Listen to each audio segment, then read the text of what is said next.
In this video, I will show you how to sell Dogecoin on Binance in 2023. So let's jump straight into it. First, what you're going to want to do is open up the Binance application.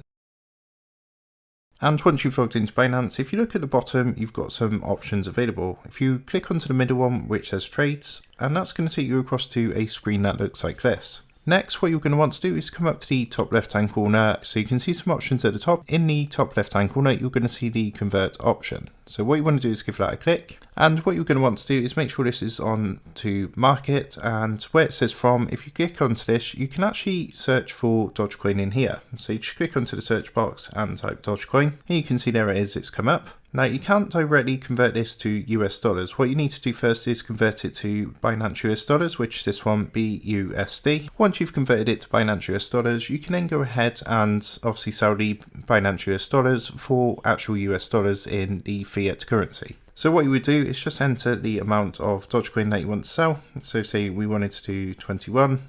And then what you would do is click the preview conversion button at the bottom of the page, and that's going to tell you how much you're going to receive in Binance US dollars. And as I mentioned, once you've done that, there's no fees as well because you're using Binance, but once you've done that, you'll then be able to sell off the Binance US dollars for a fiat to local currency like normal US dollars. So I hope this quick tutorial helped you out today, and if it did, I'd really appreciate it if you was to consider dropping down below the video, leaving a like, and also subscribing to the channel. With that being said, I just want to take a moment to thank you guys for watching this quick tutorial, and I will see you in the next video.